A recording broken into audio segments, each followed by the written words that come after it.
भगवान का, तो न दुख आएगा न सुख आएगा, न हानि न लाभ। मिल गया ना पासवर्ड। तो इतना अच्छा हमको गुरु दे दे तो बाकी क्या चाहिए। अविश्वास ही सबसे बड़ी कठिनाई है।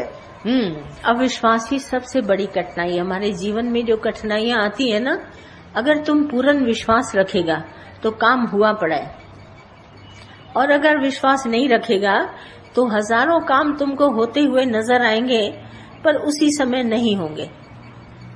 ये तुम्हारा विश्वास करामत दिखाएगा। विश्वास में बड़ी करामत है। तुम विश्वास रखो तो गंगा नदी तुम्हारे पास, और अविश्वास रखो तो गंगा कोसों दूर पड़ी है। उसने बोला ना रविदास ने, मन चंगा तो कठौती में गंगा। उसने कहा कि अगर हमारे मन में विश्वास है, चंगे का मतलब है हम चंगे तंदुरुस्त तब हैं जब मेरे अंदर विश्वास है, और जब विश्वास नहीं है तो हम मरीज हैं। चंगे हम तब हैं जब विश्वास है। तो मन चंगा, मेरे को मन चंगा तो कठौती में गंगा। छोटा सा चमड़ा बनाता था, उसमें डुबोगे, बोला गंगा इसमें भी है। मन चंगा था। और मन चंगा नहीं तो गंगा तीर बैठे उल्टी सीधी बातें सोच रहे। तो सत्संग में बैठ के और हम उल्टी सीधी बातें सोचें तो गंगा तीर आए भी, पर पानी नहीं पिया, गंगा जल में डुबकी नहीं लगाई। तो यही बात है। मन चंगा तो कठौती में गंगा। विश्वास पूर्ण है तो भगवान हाजरा हजूर है। विश्वास नहीं है तो बीमारी है। सतगुरु की महिमा, अनंत किया उपकार। सतगुरु की महिमा है। लोग बोलते हैं गुरु की क्या महिमा है। बोला अनंत किया उपकार। इतना उपकार किया है हमारे ऊपर गुरु ने कि हम गिन नहीं सकते। गिनती भूल जाओगे, है ना।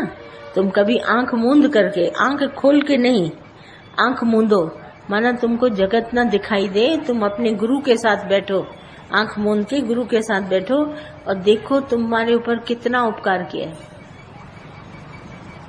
तुम गिन नहीं पाएगा, इतना उपकार है। शर्म आती है जब हम अज्ञान में थे, कैसे थे, अभी सोच के कि चलो भूलो बातें, याद करके ही शर्म आ जाती है। ऐसे थे क्या, अरे गुरु ने क्या से क्या बना दिया। तभी भजन में गाते हैं, काग पलट गुरु हंसा कीनी। हमको कौवे से हटाकर मुझे हंस बनाया, है ना, हंस बनाया।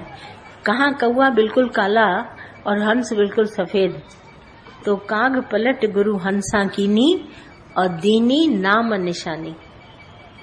हमको निशानी भी दी, कौन सी, नाम जपो, दीनी नाम निशानी। हंसा कहाँ पहुंचेगा, सुख सागर में, उसके आगे सुखी सुख है। मुक्ति भरे जहां पानी। बोला मुक्ति तो साधारण सी बात है, जब सुख सागर में पहुंचेंगे तो मोक्ष हमारा पानी भरेगा वहां पर। बोला मुक्ति व्यक्ति की परवाह नहीं, अब तो हम बैठे हैं गुरु के साथ, मुक्त तो मैं हूं ही, पहले ही से हूं। ये है। सच्चा गुरु उपकार करता है, मोक्ष पद दिलाता है।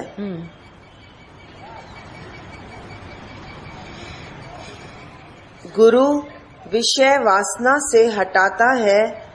गुरु ने आम में कीड़ा दिखाया। विषय वासना क्या होती है, आम में कीड़ा क्या होता है। जो गुरु हमको दिखाता है आम में कीड़ा, और ये विषय वासना क्या होती है। विषय रस है ना, रूप रस स्वाद गंध स्पर्श, ये 5 विषय हैं। तो विषय से विकार पैदा होते हैं। विकार कैसे, जैसे आप रूप देखें, रस लें तो अटैचमेंट हो जाती है आपकी। तो अटैचमेंट के बाद आप उसके बगैर रह नहीं सकते तो क्रोध आएगा। विषयों से आसक्ति हुई तो क्रोध की उत्पत्ति हुई। तो विषय को इसीलिए विकारों के साथ कहा जाता है। ये 5 विषय, रूप रस स्वाद गंध स्पर्श। तो गुरु हमको इन विषयों में 5 विषय, भले मुझे रूप अच्छा दिखाई दे, रस भी दिखाई दे, सुगंध भी आए, सब कुछ हो, पांचों विषय, स्पर्श का सुख भी हो, सब हो, मगर भगवान याद दिलाए, कहे ये भगवान है ना, मन से दिल से बोले 5 विषयों में भगवान है। अगर हमने द्वैत भाव यहाँ पर हटाया तो विकार उत्तेजित नहीं होंगे। अगर आप भगवान देखते हैं, जैसे संत जा रहा था तो बहुत सुंदर लड़की वहां से साड़ी पहने गुजर रही थी, तो संत उसको देखकर हंसने लगा। तो लड़की ने बोला, शर्म नहीं आती, इतने बड़े संत हो गए, मुझे देखकर हंस रहे हो? बोला, मैं तुमको देखकर नहीं हंस रहा हूँ, मैं भगवान की सराहना कर रहा हूँ कि तुमको भगवान ने इतना सुंदर बनाया है, मैं अपने मालिक को याद करके हंस रहा हूँ। तो लड़की शर्मा गई कि मैं बेकार गलत समझ रही थी, ये तो भगवान का संत है, तो माफी मांगी। तो ठीक उसी तरह से 5 विषय हमारे सामने भी है, परंतु गुरु ने जब हमको ज्ञान दिया तो 5 में भगवान है, तो विकार उत्तेजित नहीं होंगे। विकार को हम नहीं कुछ कर सकते, पर जो 5 विषय हैं उसका ज्ञान मुझे हो गया। रूप है, रंग है, स्वाद है, गंध है, स्पर्श है, पर ये 5 भगवान है। अगर ये भगवान है ऐसा मुझे निश्चय हो गया तो मेरे में विकार पैदा ही नहीं होंगे।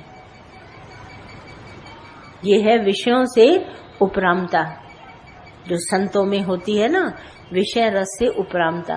विषय रस को परमात्मा का ध्यान दिया तो विकार उत्तेजित नहीं होंगे। आई बात समझ में?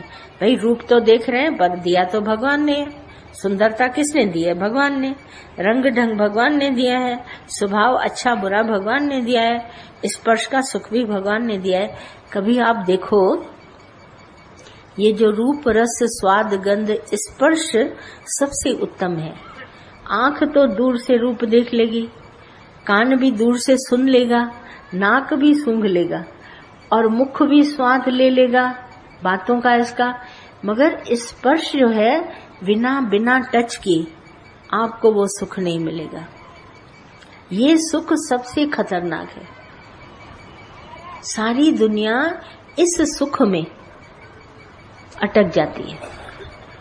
रूप के लिए तो फिर भी आप फोटो रख लोगे, सुनने के लिए तुम टेप रिकॉर्ड ले लोगे, गंध लेने के लिए ऐसी सुगंध जैसे चमेली के फूलों की इत्र लगा लोगे, स्वाद लेने के लिए कोई भी चीज तुम स्वाद ले सकते हो, हाँ, मगर ये जो स्पर्श सुख है, कभी देखना ये सुख तुम्हारे को ले डूबेगा।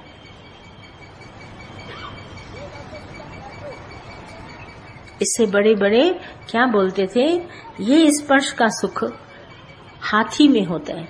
हाथी सबसे बड़ा जानवर और इंटेलिजेंट से इंटेलिजेंट, इतने न्यूरॉन सेल इसके हाथी के बुद्धि में होते हैं, हाथी बड़ा बुद्धिमान होता है। ये एक बार चीज को देख लेना कभी भूलता नहीं है। बुद्धि देखिए, सर कितना बड़ा हाथी का बड़ा होता है, सबसे बड़ा बुद्धिमान है। तो बहु डूबे सियाणे, हमारे संतों ने ये एक बात बोली है, जो सियाणप होती है ना, चालाकी चतुराई बहुत डुबो देती है उसको। तो हाथी को क्या करते हैं पकड़ने के लिए, एक बोलते हैं गड्ढा खोदते हैं, बहुत बड़ा गड्ढा, और गड्ढे के ऊपर एक हथनी का फोटो, सिर्फ देखना फोटो, बड़ी सी हथनी बना के एक पिक्चर उसको ऐसा ऐसा दूर से दिखाते हैं।